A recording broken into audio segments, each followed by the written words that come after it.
Friends good morning. இப்போ நம்ம என்ன பண்ண போகிறோம், வாத்துக்கறிக்கு வந்து நம்ம கடாய் ரெடி பண்ணியாச்சு. கறி வந்து வாஷ் பண்ணி வச்சாச்சு. அதில் லைட்டாக மஞ்சள் போட்டு ஊற வச்சாச்சு. இப்போ நம்ம ஆனியன் அரிஞ்சிட்டு தக்காளியை வச்சுருக்கலாம். இது கொஞ்சம் முந்திரி ஊற வச்சுக்கலாம். நம்ம யூஸ் பண்ண போகிறது இதயம் நல்லெண்ணெயில் தான் நம்ம செய்ய போகிறோம், சமைக்க போகிறோம். இன்றைக்கி கொஞ்சம் சோம்பு போட்டுக்கலாம், கொஞ்சம் முந்திரி போட்டுக்கலாம், இஞ்சி பூண்டு போட்டுக்கலாம். இதில் வெங்காயம் போட்டாச்சு. வெங்காயத்துக்கு கொஞ்சம் லைட்டாக கல்லுப்பு போட்டுக்கலாம் வதங்கிறதுக்காக.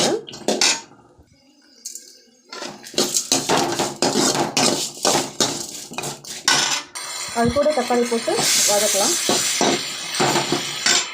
கொஞ்சம் மஞ்சள் தூள் மிளகாத்தூள் போட்டு இந்த தக்காளி கூட வதக்கலாம் நல்லா. இப்போ தக்காளி வெங்காயம் வதக்கிச்சு. இது கூட நம்ம வந்து கறி சேர்த்துக்கலாம்.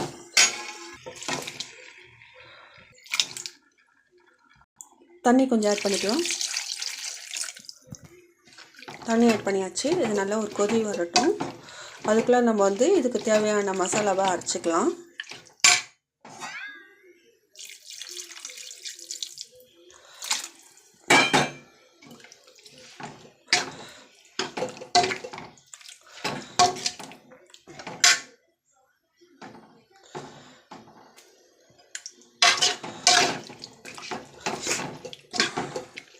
மசாலா என்னென்ன அரைக்கலாம் பார்க்கலாம். முந்திரி, மெழுகு, பூண்டு, சின்ன வெங்காயம், இஞ்சி, இதை நல்லா பேஸ்ட் மாதிரி அரைச்சிக்கலாம். இந்த மாதிரி பேஸ்ட் மாதிரி அரைஞ்சிச்சு. இதை நம்ம கொஞ்சம் எடுத்து வச்சுக்கலாம். கறி வந்தோடனே அந்த மசாலாவை இதில் ஊற்றிடலாம்.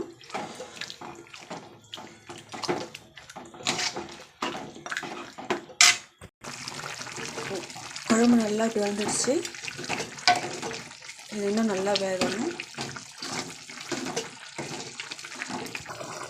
இப்போ இந்த எண்ணெய் பார்த்திங்கன்னா அப்படியே லைட்டாக சுருண்டு வரும் பாருங்க. அந்த டைமில் வந்து நம்ம வந்து இந்த அரைச்சி வச்சுருக்க பேஸ்ட்டை ஊற்றிடலாம்.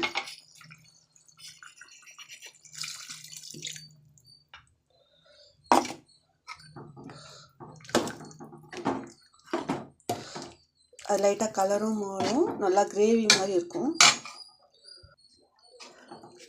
இந்த வாத்துக்கறி வந்து பூரிக்கும் தொட்டு சாப்பிட்லாம், சப்பாத்திக்கு தொட்டு சாப்பிட்லாம், சாதத்துக்கும் தொட்டு சாப்பிட்லாம். இது நல்லா கொதித்து திரும்பவும் அந்த ஆயில் மாதிரி வரும் இல்லையா, இந்த மாதிரி வரட்டும்.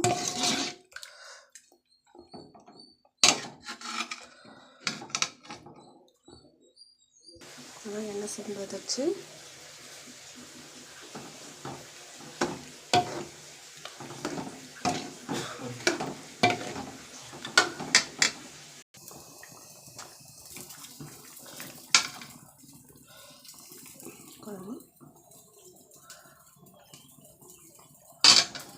சப்பாத்தி ரெடி.